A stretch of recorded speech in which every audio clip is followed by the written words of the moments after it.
發奇想就覺得其實人唔開心係咪真係要逼自己喺嗰刻即刻 heal， 即刻冇事呢？即係可能其實人係有空間俾自己唔開心嘅，有權去咁樣做。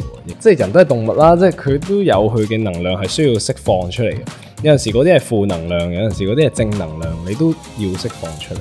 同埋唔開心佢嘅得着係開心嘅時候冇。如果話你知愛可以學，你會花幾多時間自修呢？歡迎大家嚟到情感自修室，我係今集嘅主持 Andy。我哋咧每一集咧都會邀請一位嘉賓咧上嚟同我哋傾下情感嘅。今集咧我哋好開心請到德汪黃明德今日咧上嚟同我哋傾下偈。Hello， 大家好 ，Hello 你好啊 Andy。Hello 你好。咁啊，今日好開心可以同你傾偈啦，係啦。咁啊，我知道咧，德咧而家身兼幾職嘅，會係歌手啦，會係創作人啦，咁亦都係學生喎。哦，係啊，身兼幾職咯。不過我呢一個身份都保持咗好耐噶啦，因為我啱啱出道嘅時候已經係中學生，都係咁樣係咪？係啊，都係咁嘅形式，所以我基本上都習慣咗。係啊，我知道你出道嘅時候咧，都有一啲特別嘅經歷嘅喎，其實係啦，可唔可以同我哋分享下？特別嘅經歷咧，其實就係小弟啱啱出道嘅時候咧，就出咗一首，即係我第一首派台作品叫做《留班同學》。咁其實呢一首歌咧就係講我咧諗住講小一、小二，中一、中二嘅時候咧，個別都留咗1年班。似華人社會咧，即係覺得呢啲成績就係十分之睇得重噶嘛。咁同埋都覺得留班一定係 negative 啦。咁但係我補充翻先，我覺得係都最好就唔好留班嘅。咁但係如果不幸地你真係留咗班咧，我覺得唔使太過唔開心嘅，因為所以我就係想直接出呢一首歌就去同大家講，其實會有我陪住你咁樣嘅感覺。即係希望可以鼓勵到一啲即係都可能曾經留班嘅一啲朋友。係啊，同埋千祈唔好笑一啲你留班嘅同學仔。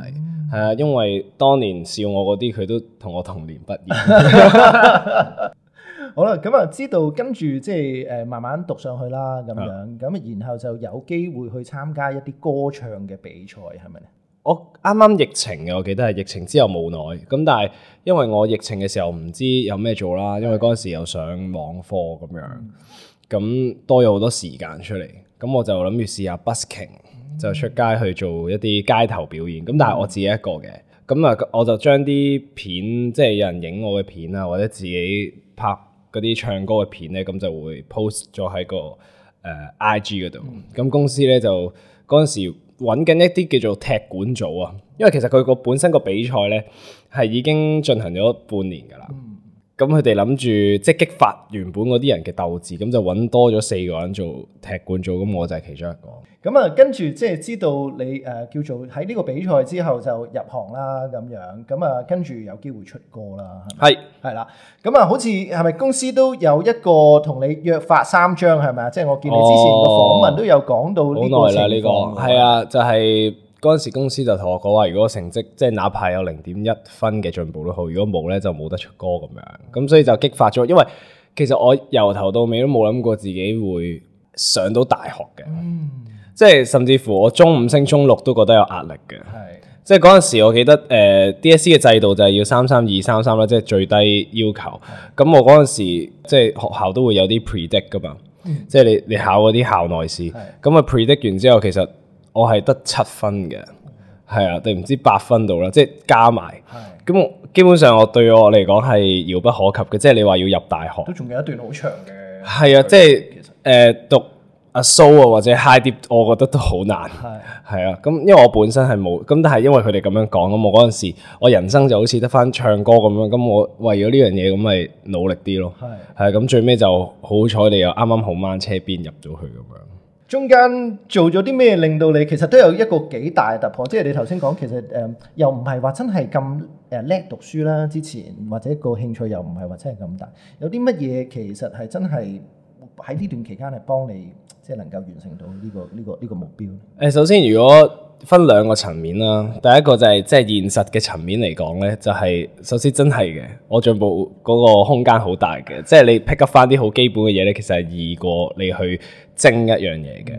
咁喺心理層面上咧，就係、公司俾壓力啦，即係約法三章啦，咁就令到我冇得唔咁樣做啦。咁啊，第二咧就係本住一個做到就做，做唔到就算，即係盡力啦，盡力咯，盡力一搏啦咁樣。盡力一搏，因為得一次啫嘛。係同埋我成日咧睇到有一個補習名師叫 YY Lam 啊，即係我諗大家都應該認識啦。咁佢咧成日都會每年最尾都會同啲學生講下嘢咁樣噶嘛。咁啊，我覺得有一句佢係講得好好嘅，就係、當你入咗社會之後咧，其實你會覺得 DSE 只不過係好容易嘅一個難題咯。只不過係你人生遇到嘅第一個，因為你入到社會之後，你會發覺係好多比起 DSE 係更加難，或者好多嘢其實根本解決唔到。即係 DSE 可能係你努力就會有回報，但係其實現實有好多嘢你努力都未必有回報咯。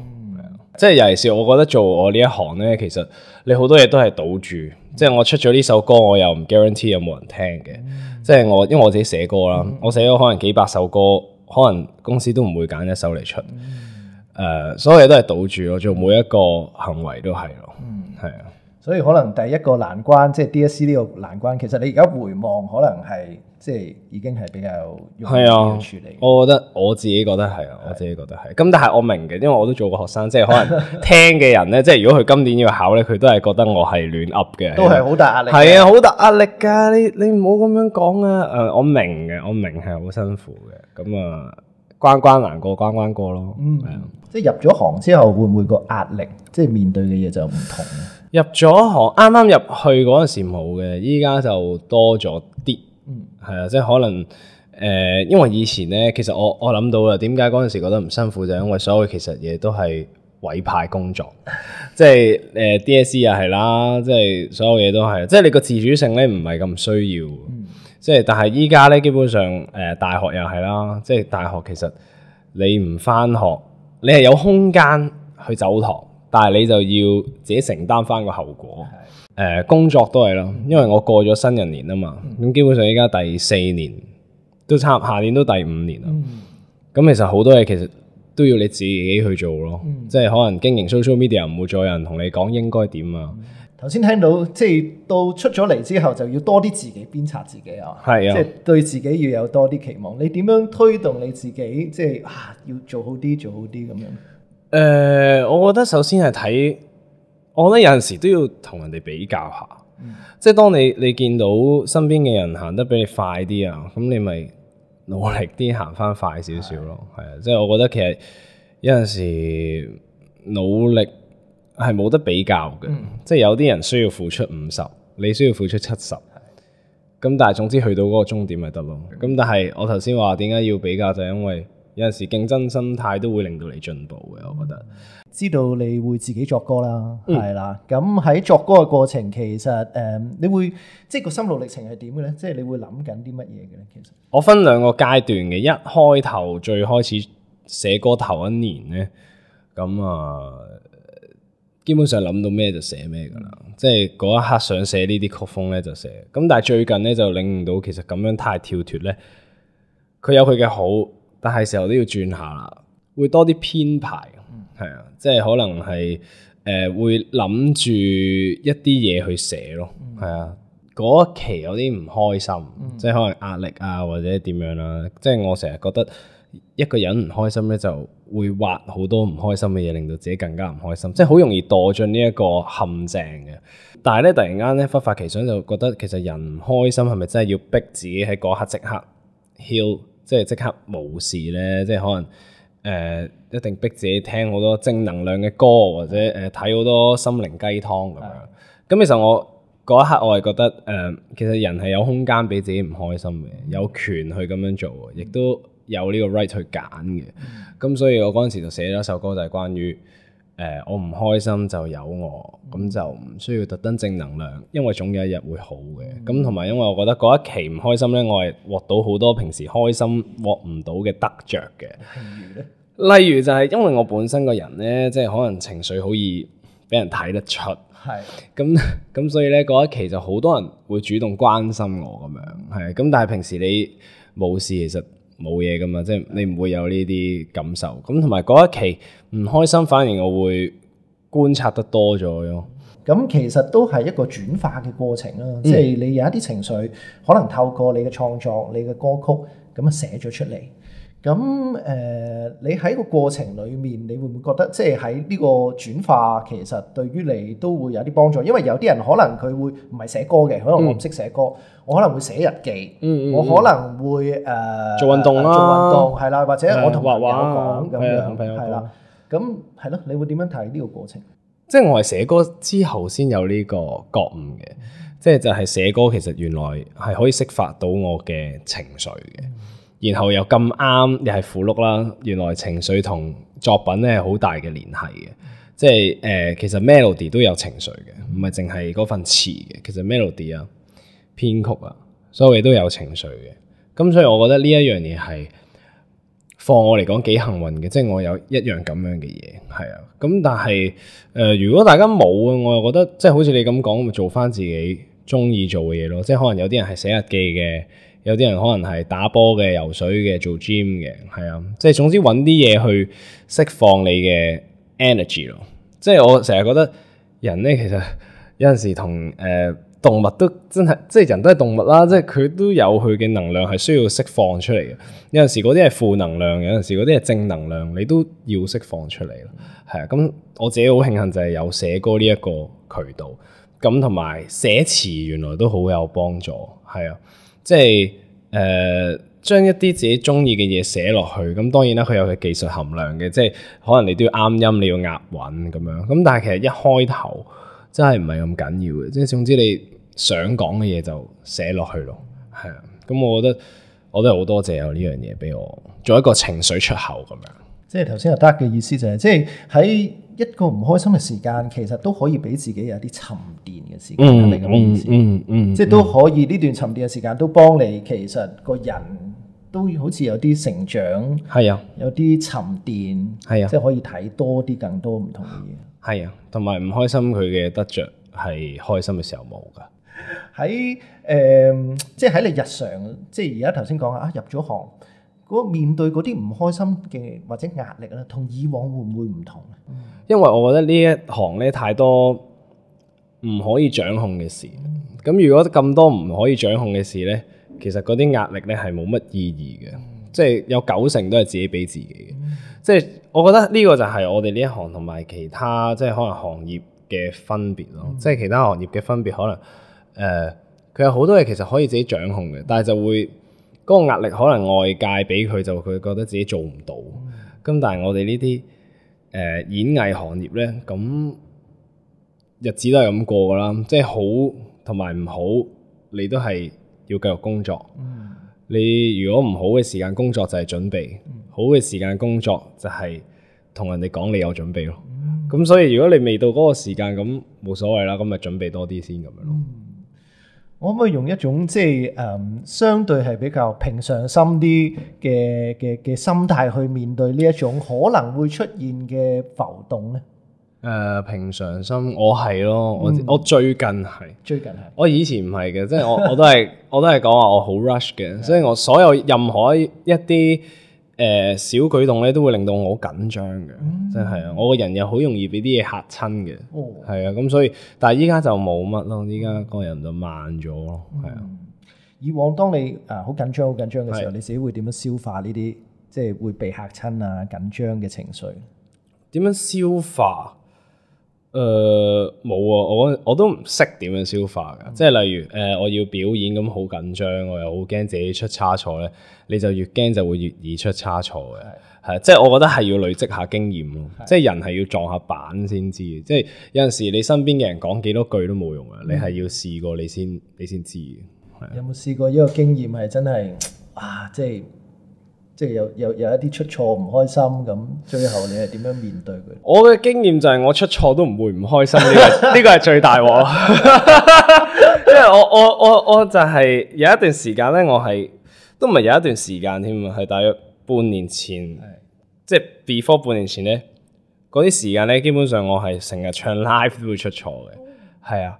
咁啊，正值就係我寫呢一首歌唔開心嗰段期間，咁啱我經理人又同我講話即係其實佢平時咧係好少講一啲好語重心長嘅説話嘅。咁嗰一期我就覺得自己好失敗啊，即係好攰啊，好大壓力啊咁樣。佢就同我唯一即係同佢都合作咗幾年嘅時間啦。我唯一記得佢同我講嘅一句説話，就係其實我真係冇見過一個 artist 係咁少準備就上台嘅咁樣。係啊，佢真係咁樣講，但係佢係從來都冇講過呢啲㗎。即係平時佢個人係嗰啲嘻嘻哈哈咁樣。咁但係佢最好嘅地方就係喺嗰個時間講咯。咁喺我最唔開心嘅時候講嘅時候，我都冇嘢啦，因為我本身已經好唔開心。即係如果你喺我慶祝緊好開心嘅時候講呢句咧，我就覺得你好掃興㗎啦。係啊，咁但係嗰一刻冇，即係我覺得佢好好。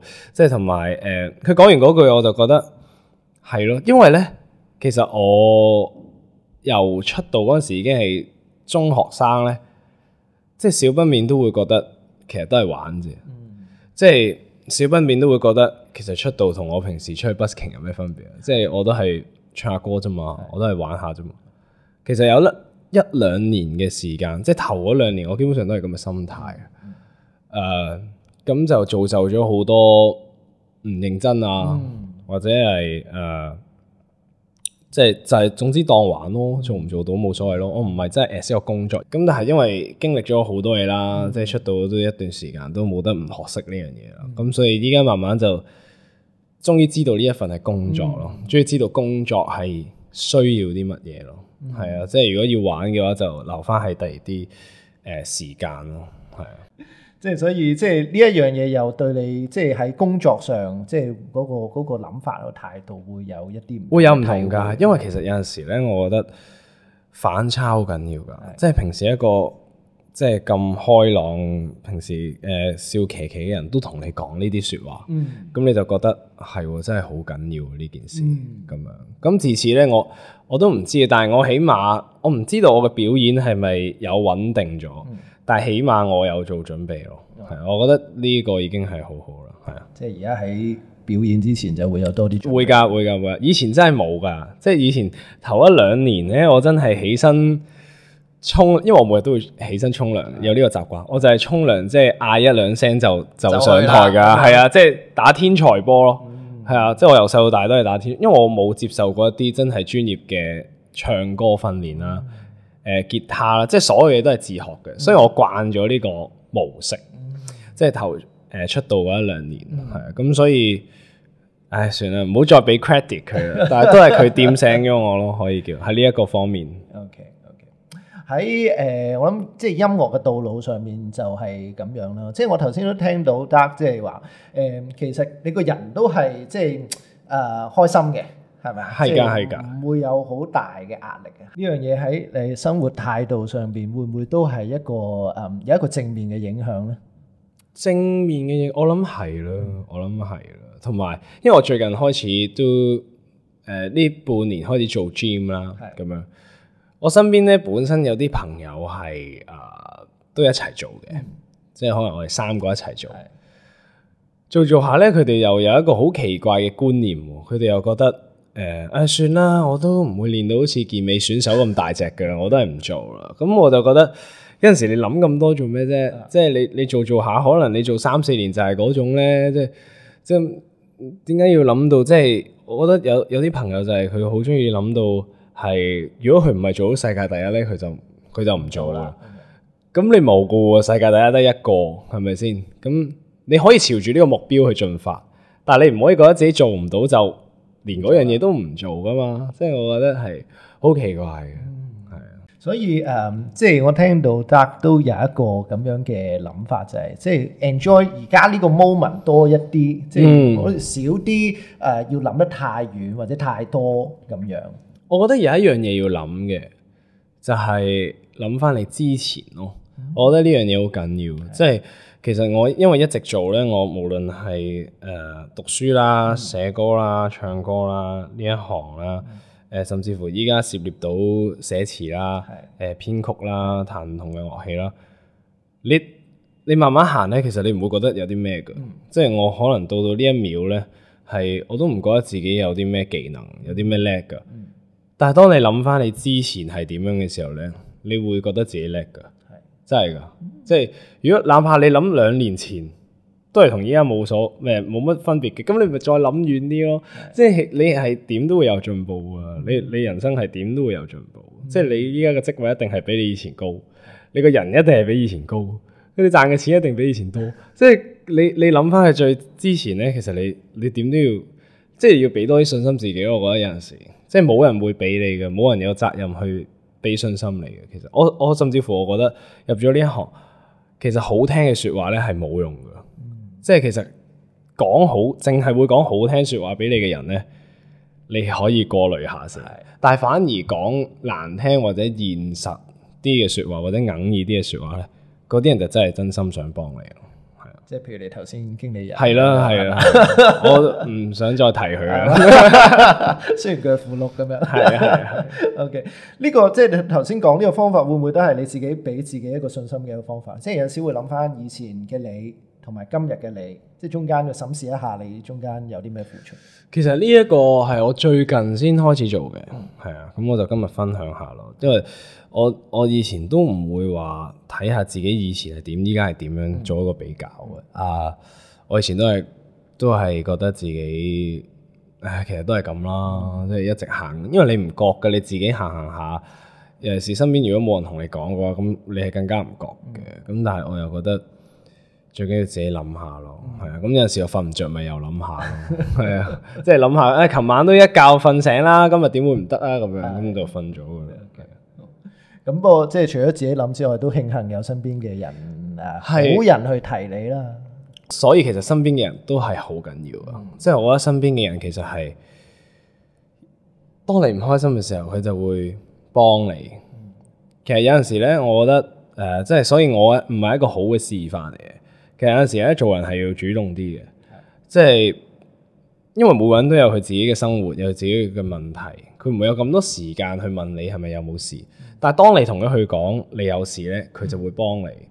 咁所以就係好睇你有冇主動同人哋講你有問題嘅呢一步咯。係啊，即係我覺得呢一個係好緊要嘅。冇人會知你今日係咪棘親噶嘛？咁你同人哋講完，咁人哋咪冇問你有冇事咯。咁如果你同人講完，人哋都唔 care 你有冇事嘅，咁就算啦。嗰啲即係嗰啲朋友就算啦。即係所以呢個主動性，即係又可以關心到人哋，又可以將有陣時自己唔開心嘅嘢，又可以同人哋講。係，但係我明係唔係咁易講出口嘅，即係我明係好大部分人都係希望人哋觀察到你有啲咩問題，然後再問你係咪冇事啊？有冇事啊？你即係我覺得係呢個係好正常嘅，即係我自己都係好希望。一出到門口就個 friend 過嚟，有冇事啊？你點啊？今日覺得點啊？咁但係現實就係你係要講咯，我覺得係啊，即係我覺得講係好重要嘅。又翻你首歌啊，講下情緒自由啦。喺你嗰個概念裏面，情緒自由係啲乜嘢咧？其實就係你點樣喺嗱，我好緊要噶，就係唔好影響到人哋嘅情況下就。盡量唔好抑壓自己情緒，我覺得即係想喊就喊，喺唔影響到其他人嘅情況下，可能揾你嘅伴侶啊，揾你嘅朋友、你屋企人都好，陪住你，即係開心都得㗎，即係開心。你嗰刻想開心咪開心咯，你想唔開心咪唔開心咯，係啊，想掹陣咪掹陣一陣咯，係啊，即係我覺得有陣時天氣熱咧就更加燥底嘅，咁我覺得都正常嘅。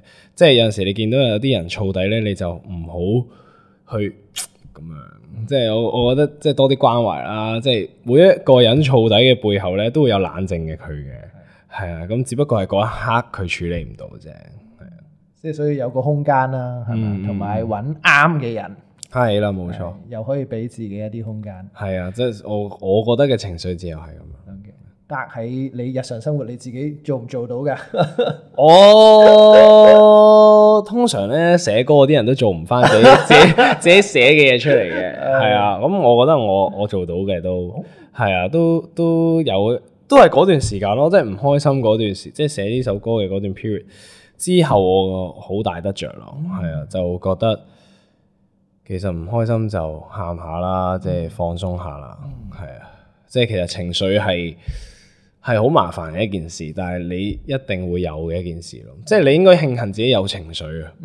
我覺得有啲可能好成功嘅人士啊，或者一啲前輩啊，或者點樣，其實有啲人已經做到係好麻木咯。即係可能每日返工已經做到個人係冇情緒，因為佢哋覺得情緒係好阻住自己工作㗎。即係佢哋覺得情緒，我唔可以俾情緒主導咗我自己啊。但係你習慣咗個模式之後咧，你冇咗情緒啊。即係反而大家係要接納自己，慶幸自己仲有情緒咁立體嘅，即係成個人。即係我覺得人係有情緒係好正常嘅一件事。OK， 好，今日咧好多謝得嚟到我哋情感自修室，多謝你哋。好，咁啊，我哋同大家講聲拜拜，拜拜。Hello， 大家好，我係澤光黃明德。大家如果想知道更加多情感大學嘅資訊，就上佢哋 IG、Facebook 同埋 website 啦。